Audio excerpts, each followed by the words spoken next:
ఓకేనండి. So clarify అయినట్టండి మీకు లక్ష్మణ్ గారు? క్లారిఫై అన్న. జై బాబా, జై బాబా. ఓకేనండి. జై బాబా. శాశ్వత శాశ్వత ప్రీతమ ప్రీతమ అవతార్ అవతార్ మెహర్ బాబా. ఓకేనండి.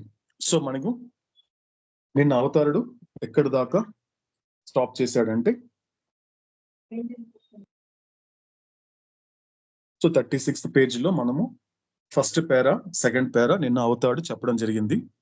సో ఇక్కడ మనకి నిన్న ఎక్కడ చెబుతూ అవతాడు ఆపాడంటే ఈ పూర్తి చైతన్యంతో ఉన్నటువంటి ఆత్మ ఇప్పటికీ ఎక్కడుంది?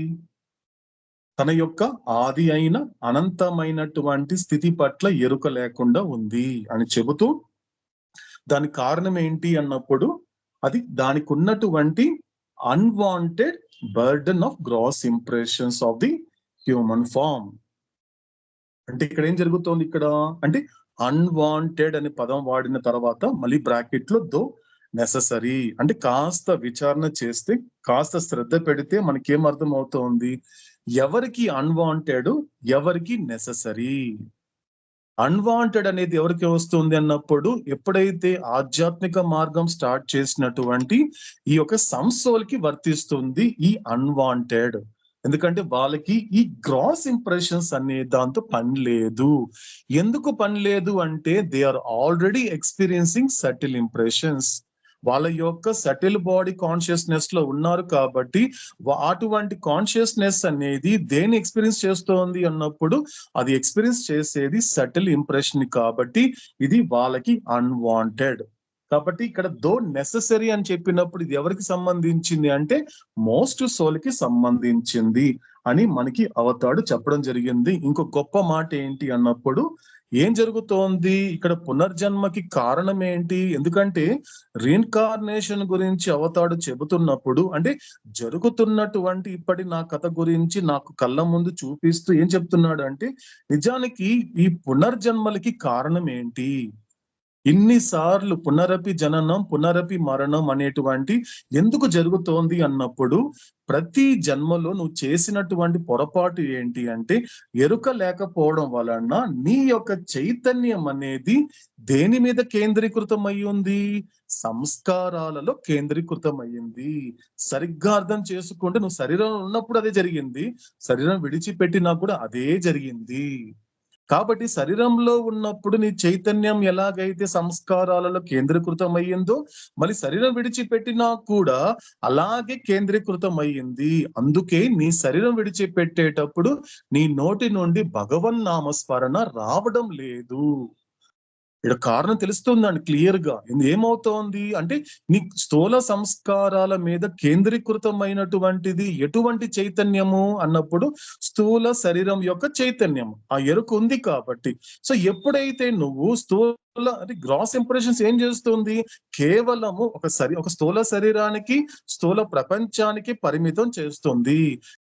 నువ్వు పరమాత్మ యొక్క నామం నీ నోటి నుండి రావాలి అంటే నువ్వు ఎటువంటి ఒక చైతన్యం ఉండాలి నీకు అంటే ఖచ్చితంగా గ్రాస్ ఇంప్రెషన్ అనే దానికి బియాండ్ గా వెళితే తప్ప నీ నోటి నుండి ఆ క్షణంలో ఆ పరమాత్ముడి యొక్క నామం రావడం అనేది అసాధ్యం.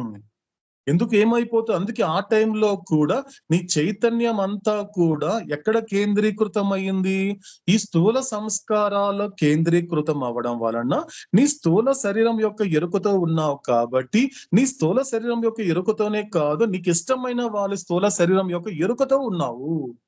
అందుకే మన నుంచి దూరమైనటువంటి ఎవరైనా బయటికి వెళ్ళినప్పటికీ కూడా అతడు ఇంకా రాలేదే, అతడు ఇంకా ఎందుకు రాలేదు? ఒక బిడ్డ తల్లి కంగారు పడుతుంది బిడ్డ ఇంటికి రాకపోతే, ఒక టైం ప్రకారం రాకపోతే ఇబ్బంది పడుతుంది. అంటే ఎందుకు ఏమవుతోంది అన్నప్పుడు ఆ ఎరుక తన శరీరం యొక్క ఎరుకే మాత్రం కాదు, తనకి సంబంధించినటువంటి వాళ్ళ స్థూల శరీరం యొక్క ఎరుక కూడా కలిగి ఉంటారు కాబట్టి అక్కడ సంగమం అక్కడ కలిసిపోతున్నారు కాబట్టి ఆ సంస్కారాలు కేవలము నీ యొక్క స్థూల అని సంస్కారాల మీద కాకుండా మిగతా సంస్కారాల మీద కూడా కేంద్రీకృతమై ఉంటుంది.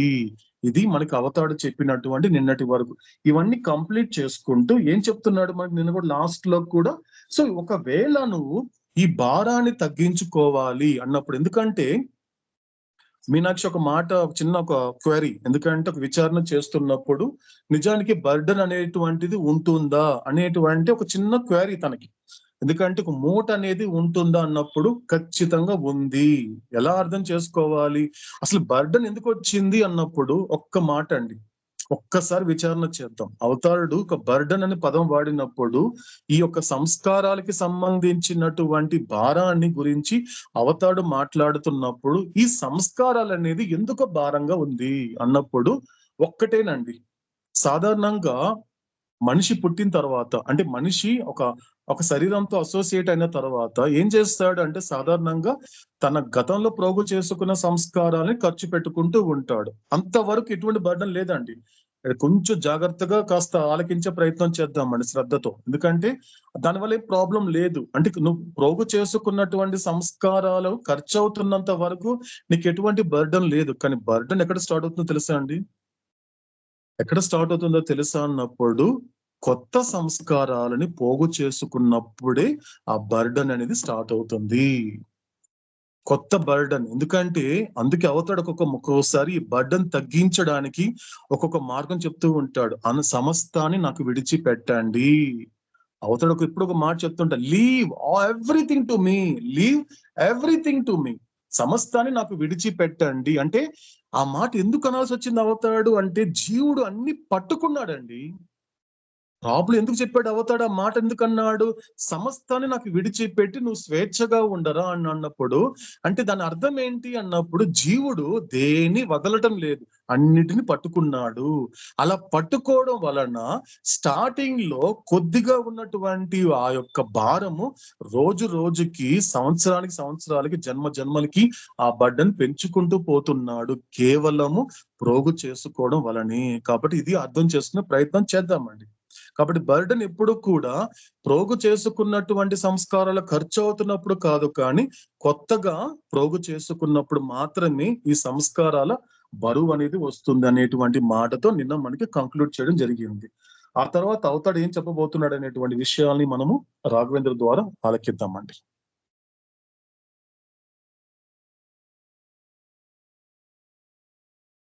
శాశ్వత ప్రీతమ అవతార్ మెహర్ బాబా की जय. Here, the simile of perfect balance would be appropriate.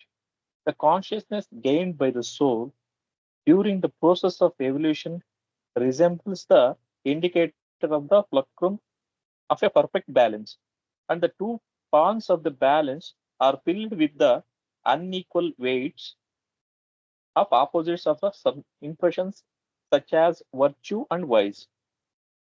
In this way, consciousness, acting like the indicator at the fulcrum, tries to gain equilibrium, which is impossible as long as there are in existence unequal impressions of opposites remaining to be experienced. It is therefore that the gross consciousness of the soul constantly seeks to experience the predominant opposite impressions in order to gain a total equilibrium of impressions of opposites. ఇక్కడ సున్నితపు త్రాసు యొక్క ఉపమానం విషయాన్ని అవగాహన చేసుకోవడానికి చక్కగా దోహదపడుతుంది. పరిణామ ప్రక్రియలో ఆత్మ పొందిన చైతన్యాన్ని త్రాసు యొక్క ఆధార స్తంభం మీద ఉండే బరువును సూచించే ముళ్ళుతో పోల్చవచ్చు. అలాగే త్రాసుకు రెండు వైపులో ఉండే పళ్ళాలు పుణ్యం పాపం వంటి ద్వంద్వాలకు చెందిన సంస్కారాల యొక్క అసమానమైన బరువులతో నిండి ఉంటాయి. ఆధార స్తంభంలో సూచిముళ్ళుల వ్యవహరిస్తున్న చైతన్యం ఈ విధంగా సమతులనాన్ని పొందడానికి ప్రయత్నిస్తుంది. కానీ అనుభవించాల్సిన ద్వంద్వాలకు చెందిన అసమానమైన సంస్కారాలు ఉన్నంత కాలం ఇది అసాధ్యమే అవుతుంది. కనుక ఆత్మ యొక్క స్థూల చైతన్యం వ్యతిరేక సంస్కారాలతో ప్రబలమైన వాటిని అనుభవించి తద్వారా ద్వంద్వాలకు చెందిన సంస్కారాల మధ్య పూర్తి సమతులనాన్ని సాధించడానికి సదా ప్రయత్నిస్తుంది. శాశ్వత ప్రీతం అవతార్ మెహర్ బాబా की जय. ఇక్కడ మనకి అవుతాడు ఒక చిన్న ఎగ్జాంపుల్ ద్వారా చెప్తున్నాడు. అంటే సాధారణంగా ఇక్కడ మనకి ఈ పార్ట్కి అని పెట్టిన పేరు అనేది ఇంకొకసారి చూసే ప్రయత్నం చేస్తే 2 విషయాలు ఉన్నాయి ఈ యొక్క 4th పార్ట్ లో. ఒకటి ఏంటి, reincarnation and the impressionless equipoise of consciousness. ఇక్కడ ఈక్విపాయిస్ అంటే, ఎందుకంటే పాయిజ్ అనే పదం తీసుకున్నప్పుడు అవతారుడు చాలా సందర్భాల్లో వాడిన పదం ఏంటి అన్నప్పుడు స్థిత ప్రజ్ఞత అని వాడాలి. పాయిజ్ అంటే కరెక్ట్ గా తెలుసుకోవాలి. మనకి భగవద్గీతలో అర్జునుడికి శ్రీకృష్ణుడు చెప్పినటువంటి పదం ఏదైతే ఉందో స్థిత ప్రజ్ఞత అంటే దేనికి పొంగిపోకుండా దేనికి కృంగిపోకుండా ఉండేటువంటి ఒక సమస్థితి అంటే అందుకే ఈక్విపాయిజ్ అంటే మాట తీసుకున్నప్పుడు సమతుల్యం అనే పదం వస్తుంది. అంటే సమతుల్యంగా స్థిత ప్రజ్ఞత కలిగినటువంటి స్థితిలో ఉండేవాడు. ఆ స్థితి రావాలి అంటే ఏం చేయాలి అన్నప్పుడు అది ఎప్పుడు సంస్కార రహితం వైపు వెళ్ళాలి. ఈ యొక్క పాయిజ్ అనే మాట ఎందుకంటే పూర్తిగా సంస్కార రహితం అయితే వచ్చేది కాదు, సంస్కారం రహితం చేసుకునేటువంటి ప్రక్రియలో భాగంగా ఇతడికి వచ్చేటువంటిది స్థిత ప్రజ్ఞత. అది దేనికి సంబంధించింది? అది కూడా చైతన్యానికి సంబంధించింది. కానీ ఇక్కడ అవతాడు ఏం చెప్తున్నాడు అంటే ప్రతి చోట ఎప్పుడు కూడా అంత తేలిక కాదు. మానవ జన్మలో ప్రతిదీ కూడా బ్యాలెన్స్డ్ గా ఒక స్థిత ప్రజ్ఞత ఉండడం అనేది అంత తేలికైన విషయం కాదు. దానికి చాలా ప్రయాణం చేయాల్సి ఉంటుంది, దానికి ఎంతో సాధన చేయాల్సి ఉంటుంది. అంత తేలికగా అనేక జన్మల నుండి అసలు దీని వైపు చూడనటువంటి ఒక సంస్కారాలని ఒక్కసారిగా ఆధ్యాత్మికత వైపు తీసుకొస్తూ ఆత్మ విద్య గురించి ఈ పరమాత్మ తత్వం తెలిస్తే మాత్రం వెంటనే కూర్చోవడం అనేది సాధ్యమయ్యే విషయం కాదు. ఎందుకంటే అవుతాడు ఒక చోట సాధారణంగా ధ్యానం అంటే ఏంటి అన్నప్పుడు, బాబా ధ్యానం అంటే కూర్చొని ఏదైనా మంచి ప్లేస్ చూసుకుంటాము, లేకపోతే ఇంట్లో ఉంటే ఒక గది చూసుకుంటాము, చక్కగా ఏదైనా పరిసరాలు చూసుకుంటాం, ఎక్కడ డిస్టర్బ్ అవ్వకుండా చూసుకుంటాము, ఇలా కూర్చుంటాం బాబా అన్నప్పుడు ఎంతసేపు కూర్చుంటాం అని అడుగుతాడు. ధ్యానంలో అంటే మామూలు టైం పెట్టుకుంటారు ఎవరైనా కూడా, ఒక 5 నిమిషాలు 10 నిమిషాల పాటు కూర్చుంటాం బాబా అన్నప్పుడు, దాని తర్వాత ఏం చేస్తాం అంటే దాని తర్వాత ఆటోమేటిక్ 10 మినిట్స్ అయిపోయి ఉంటుంది కదా, అలారం పెట్టుకుంటాం బాబా లేసేస్తాం అన్నప్పుడు, అయితే అది ఒక ధ్యానం కాదనేసాడు అవుతాడు. అది ధ్యానం కాదు. అది ధ్యానం అంటే ఏంటి అన్నప్పుడు అక్కడ అవతాడు చెప్పినటువంటి మాట ఏంటి అన్నప్పుడు, ధ్యానం అనేటువంటిది కూర్చొని చేసేటువంటిది కాదు, నిన్ను కూర్చొని ఇవ్వకుండా చేసేదాన్ని కూర్చోబెట్టడమే అన్నాడు. ధ్యానం అంటే ఎందుకంటే అదొక అవస్థ అని చెప్పాడు అవతాడు స్పష్టంగా. అదొక స్థితి కాదు, అవస్థ అంటే ఏంటి? ఇక్కడ నువ్వు నిద్రపోతున్నప్పుడు అన్బ్రేకబుల్, దాంట్లో ఎటువంటి నువ్వు హాయిగా నిద్రపోయావంటావు. ఉదయంతో లేవగానే బాబా అడుగుతూ ఉంటాడు, రాత్రి నిద్ర పట్టిందా అంటే, బాబా చాలా బాగా నిద్ర పట్టిందా అంటుంటారు. నీకు ఎలా తెలుసు బాగా నిద్ర పట్టిందన్న విషయం? నీకు తెలియదు, నువ్వు పడుకున్నావు కదా, నీకెలా తెలుసు? నిద్ర లేచాక హాయిగా ఉందన్నావు అంటే పడుకున్న తర్వాత ఏం జరిగిందో నీకు తెలియదు, నిద్ర లేచాక ఏం తెలిసింది హాయిగా పడుకున్నా. కానీ పడుకున్న తర్వాత ఏం జరిగింది అనేది అదొక స్వప్న అవస్థ. అది ఒక రకంగా నిరంకాటంగా నిరంతరాయంగా ఉండే ఒక ప్రక్రియ.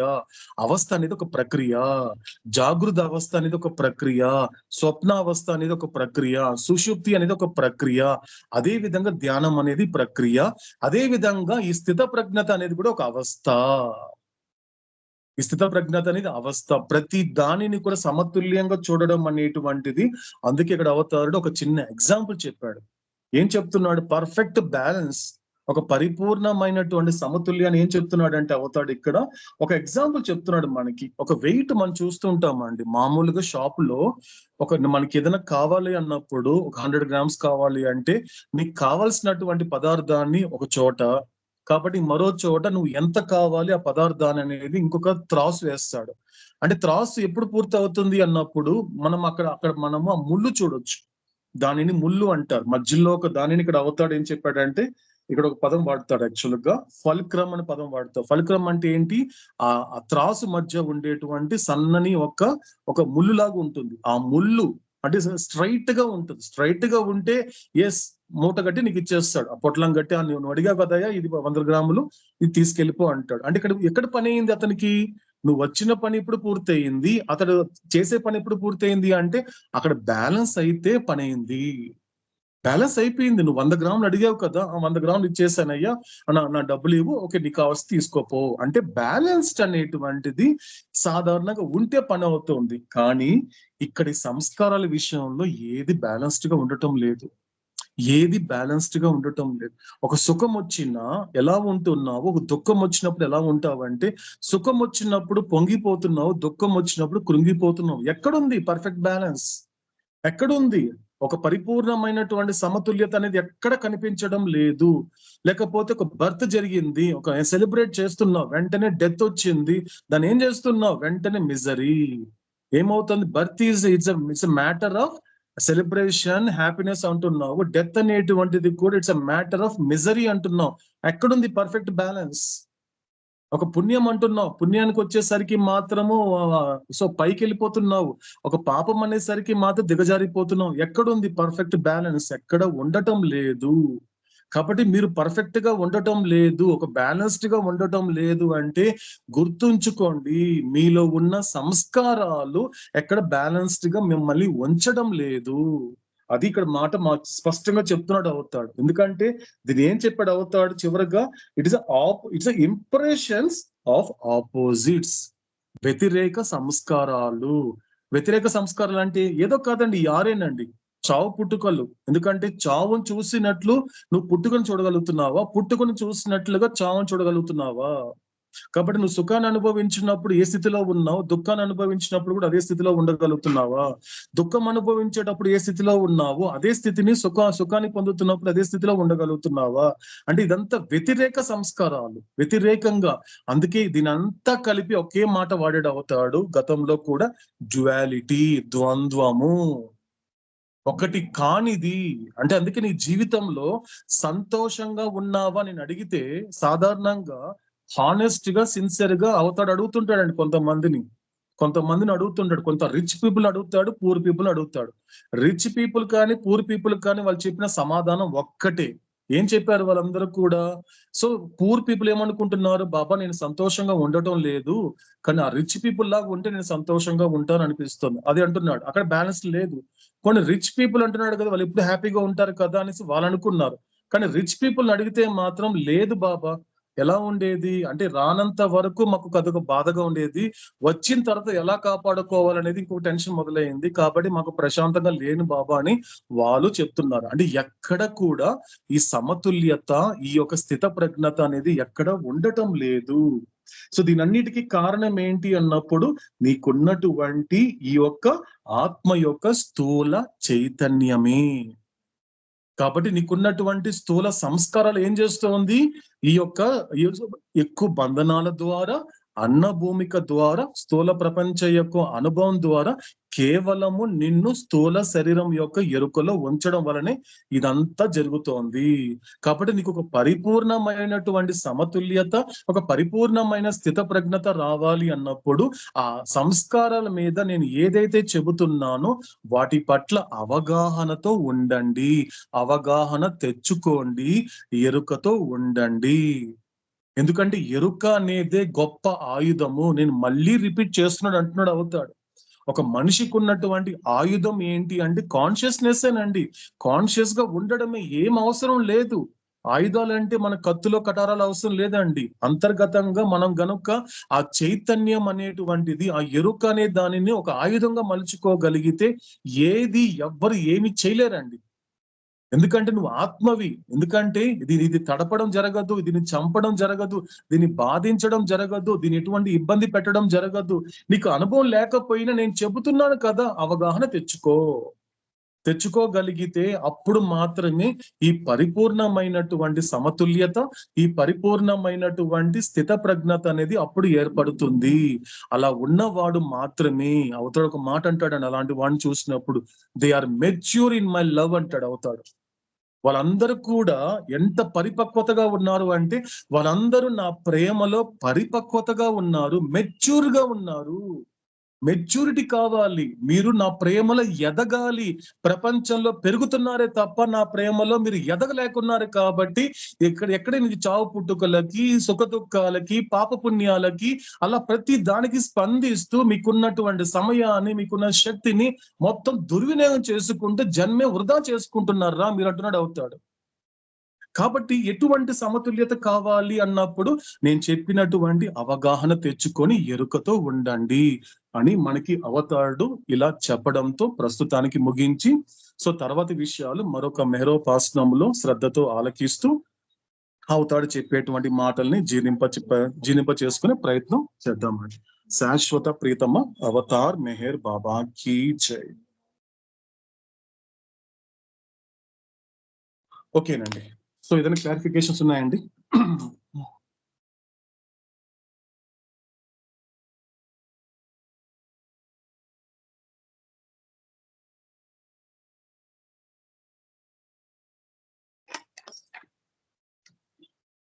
ఓకేనండి. సో క్లారిఫికేషన్ లేకపోతే సో మన షెడ్యూల్ ని కంటిన్యూ చేద్దాం.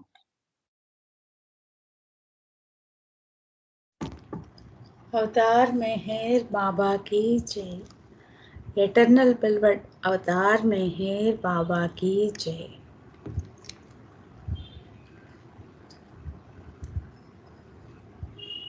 తపించిన హృది పులకించు, మెహరుని కథ వినిపించు, మురిపించే ఆశల త్రెంచు,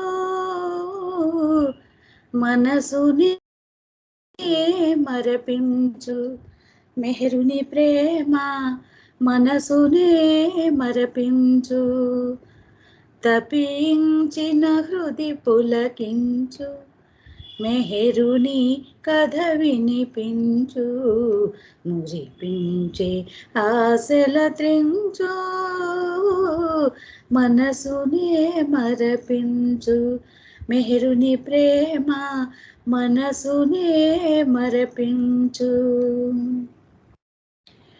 జీవుడెన్నడు వేరు కాదు, భావనలు వేరుపరచెనుగా.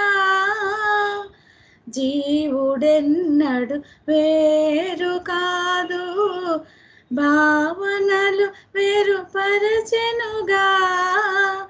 ఆత్మ ఎన్నడు వేరు కాదు, పరమాత్మలోని ఉన్నదిగా. మనసులోని మలినములను ఏరివేయుము త్వరగా, అంతర్యామిని కనగా. మనసులోని మలినములను ఏరివేయుము త్వరగా, అంతర్యామిని కనగా. తపించిన హృది పులకించు, మెహరుని కథ వినిపించు, మురిపించే ఆశల త్రెంచు, మనసునే మరపించు, మెహరుని ప్రేమ మనసునే మరపించు. సాగరములో మణి ఉన్నదని తీరమున తిరుగాడుదువా. సాగరములో మణి ఉన్నదని తీరమున తిరుగాడుదువా.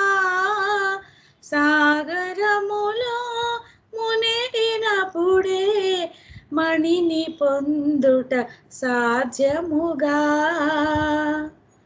భయము భ్రాంతిని విడచి నీవు సాగరమును మదించు,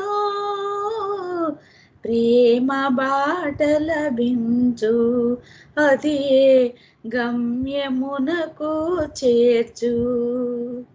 భయము భ్రాంతిని విడచి నీవు సాగరమును మదించు,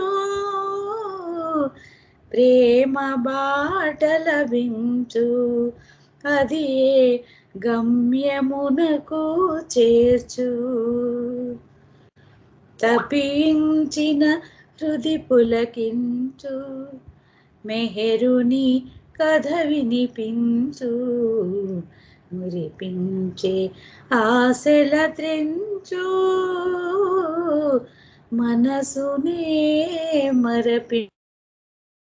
మరిపించు మెహరుని ప్రేమ మనసునే మరపించు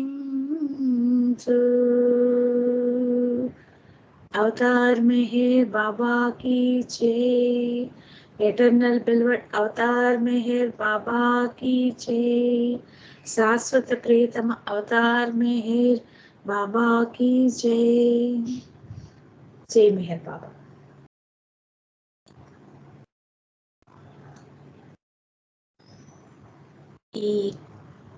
ఈ పాటలో ఏం కనిపిస్తుందంటే ఇక్కడ హృది పులకిస్తుంది అంటున్నారు. ఎటువంటి హృదయం పులకిస్తుంది అంటే తపించిన హృదయం పులకిస్తుంది అంటారు. దేనికోసం తపిస్తుంది అంటే ఆ భగవంతుడు ఆ జిజ్ఞాస ఆ తపన దేని మీద ఉంటుంది అంటే అవతారునితో నిరంతరం సాంగత్యం కోసం తపిస్తూ ఉంటుంది. అంటే అక్కడ హృదయం అటువంటి హృదయం పులకిస్తుంది అంటున్నారు.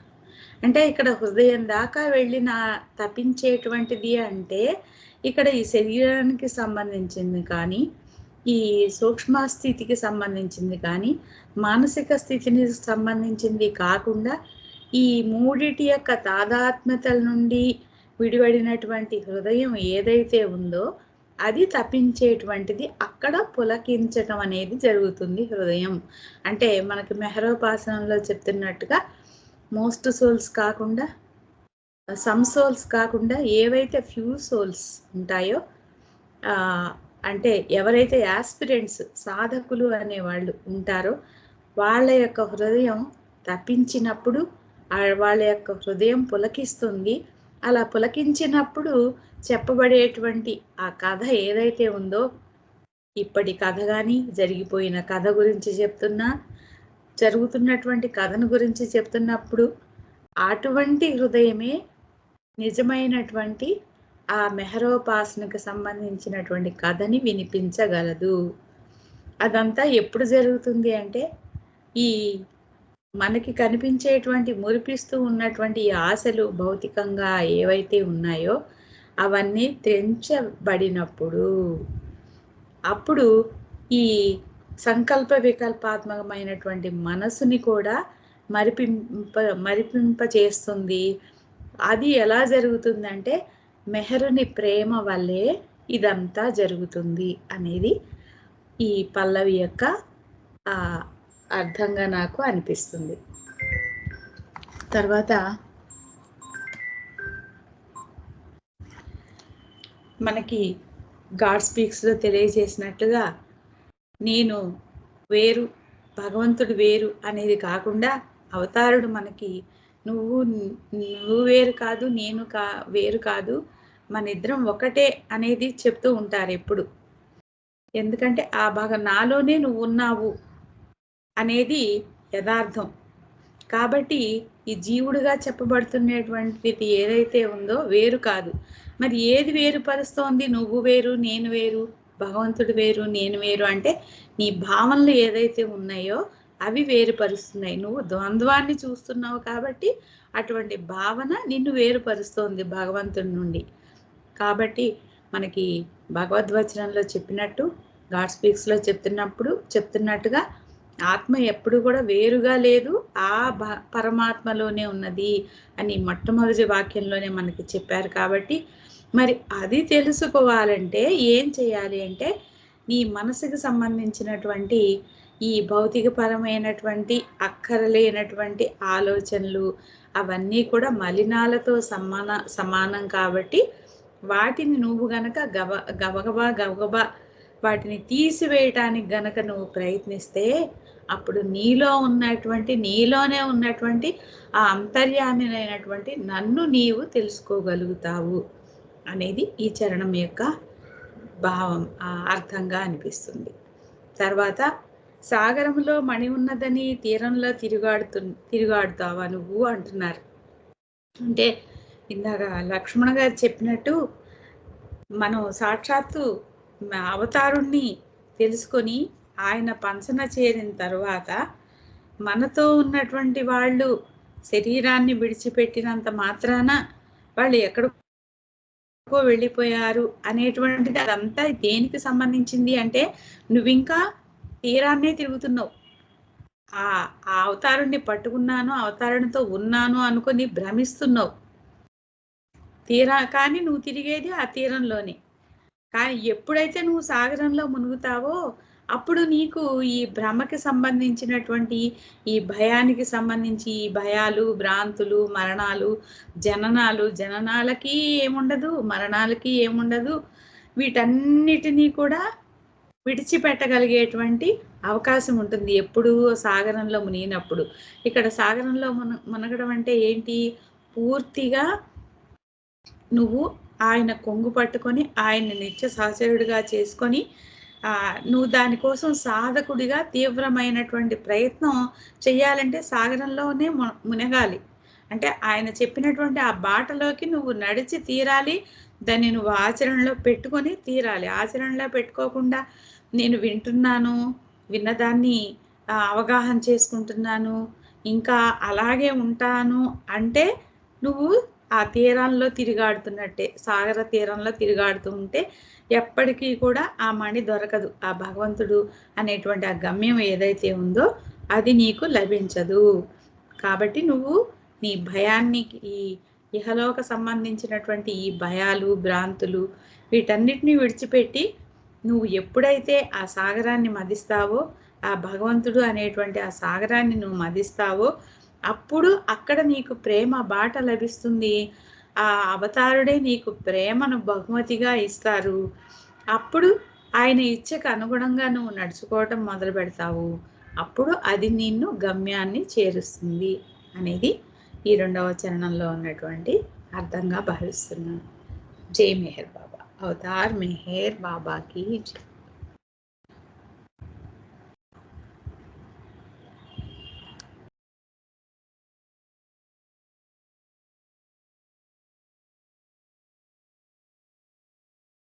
శాశ్వత ప్రియతమ మెహర్ బాబా की जय. हरि परमात्मा अल्लाह अहुर मस्तगाड यजदानुहु. हरि परमात्मा अल्लाह अहुर मस्तगाड यजदानुहु. हरि परमात्मा अल्लाह अहुर मस्तगाड यजदानुहु. हरि परमात्मा अल्लाह अहुर मस्तगाड यजदानुहु. हरि परमात्मा अल्लाह अहुर मस्तगाड यजदानुहु. हरि परमात्मा अल्लाह अहुर मस्तगाड यजदानुहु. हरि परमात्मा अल्लाह अहुर मस्तगाड यजदानुहु. हरि परमात्मा अल्लाह अहुर मस्तगाड यजदानुहु. हरि परमात्मा अल्लाह अहुर मस्तगाड यजदानुहु. हरि परमात्मा अल्लाह अहुर मस्तगाड यजदानुहु. हरि परमात्मा अल्लाह अहुर मस्तगाड यजदानुहु. हरि परमात्मा अल्लाह अहुर मस्तगाड यजदानुहु. हरि परमात्मा अल्लाह अहुर मस्तगाड यजदानुहु. हरि परमात्मा अल्लाह अहुर मस्तगाड यजदानुहु. हरि परमात्मा अल्लाह अहुर मस्तगाड यजदानुहु. हरि परमात्मा अल्लाह अहुर मस्तगाड यजदानुहु. हरि परमात्मा अल्लाह अहुर standard is Danu. Hari Paramatma Allah Ahur Mast God is Danu. Hari Paramatma Allah Ahur Mast God is Danu. Hari Paramatma Allah Ahur Mast God is Danu. Hari Paramatma Allah Ahur Mast God is Danu. Hari Paramatma Allah Ahur Mast God is Danu. Hari Paramatma Allah Ahur Mast God is Danu. Hari Paramatma Allah Ahur Mast God is Danu. Hari Paramatma Allah Ahur Mast God is Danu. Hari Paramatma Allah Ahur Mast God is Danu. Hari Paramatma Allah Ahur Mast God is Danu. Hari Paramatma Allah Ahur Mast God is Danu. Hari Paramatma Allah Ahur Mast God is Danu. Hari Paramatma Allah Ahur Mast God is Danu. Hari Paramatma Allah Ahur Mast God is Danu. Hari Paramatma Allah Ahur Mast God is Danu. Hari Paramatma Allah Ahur Mast God is Danu. Hari Paramatma Allah Ahur Mast God is Danu. Hari Paramatma Allah Ahur Mast God is Danu. Hari Paramatma Allah Ahur Mast God is Danu. Hari Paramatma Allah Ahur Mast God is Danu. Hari Paramatma Allah Ahur Mast God is Danu. Hari Paramatma Allah Ahur Mast God is Danu. शाश्वत प्रियतम अवतार मेहर बाबा की जय।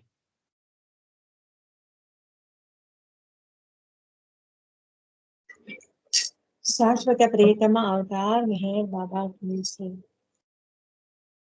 मेहरा मनोहर मणिज सहोदर, मेहरा मनोहर मणिज सहोदर, हारति गुणरा आदि गुरु ममो, हारति गुणरा आदि गुरु ममो, मेहरा मनोहर मणिज सहोदर, हारति गुणरा आदि गुरु ममो, मेहरा मनोहर मणिज सहोदर।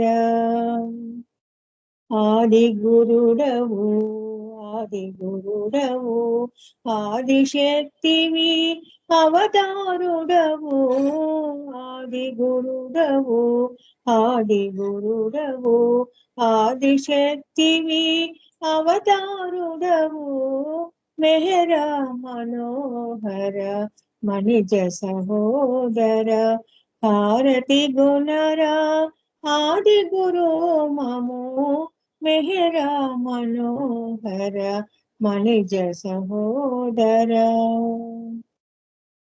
ఏ విధి మెహరా నిన్ను ప్రేమించెను, ఏ విధి మెహరా నిన్ను ప్రేమించెను, ఆ విధి మమ్ము నిన్ను ప్రేమించని, ఏ విధి మెహరా నిన్ను ప్రేమించెను, ఆ విధి మమ్ము నిన్ను ప్రేమించని, ఈ రుచి ఏ రుచి గణని సేవలో, ఈ రుచి ఏ రుచి గణని సేవలో, ఆ రుచి గణని మముని సేవలో, ఆ రుచి గణని మముని సేవలో, మెహరా మనోహర మణిజ సహోదర, హారతి గుణరా ఆది గురు మము, మెహరా మనోహర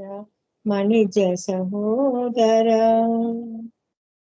మండలి నీకెటు అర్పణమైరో, మండలి నీకెటు అర్పణమైరో, అటులే మమ్ము అర్పణ కాని, మండలి నీకెటు అర్పణమైరో, అటులే మమ్ము అర్పణ కాని, మెహరా మనోహర మణిజ సహోదర, హారతి గుణరా ఆది గురు మము, మెహరా మనోహర మణిజ సహోదర.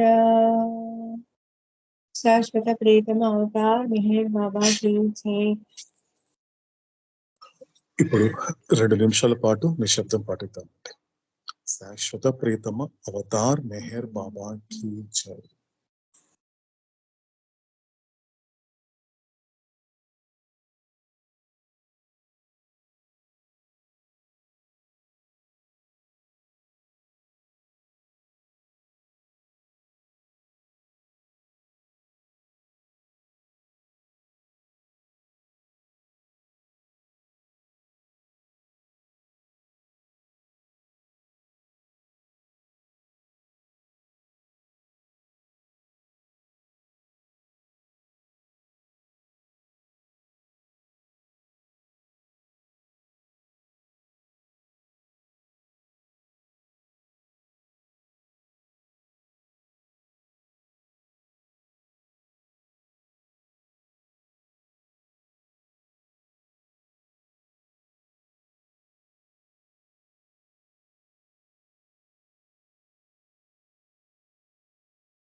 శాశ్వత ప్రీతమ అవతార్ మెహర్ బాబా కీ జై.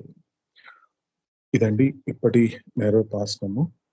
సో ముందు ముందు మనకి అవతార పురుషుడు తరింపచేసే మాటలు, అత్యద్భుతమైన మాటలు చెప్పబోతున్నాడు కాబట్టి, సో ఆ మాటలన్నిటినీ కూడా శ్రద్ధతో ఆలకిస్తూ, ఎరుకతో నిత్యంగా నిరంతరాయంగా ఈ మెహరోపాసనాన్ని కొనసాగిస్తూ సహకరించని స్థూల సంస్కారాలని సహకరింప చేసుకునే ప్రయత్నం చేద్దాం. కాబట్టి తిరిగి మరొక మెహరోపాసనంగా తిరిగి కలుసుకునేంత వరకు, ఓ అవతార పురుషుడా, లోకమును కాకుండా నిన్ను అర్థం చేసుకునేలా, లోక సంకల్పమును కాకుండా నీ సంకల్పమును అర్థం చేసుకునేలా నన్ను మలుచు. శాశ్వత ప్రీతమ అవతార్ మెహర్ బాబా కీ జై.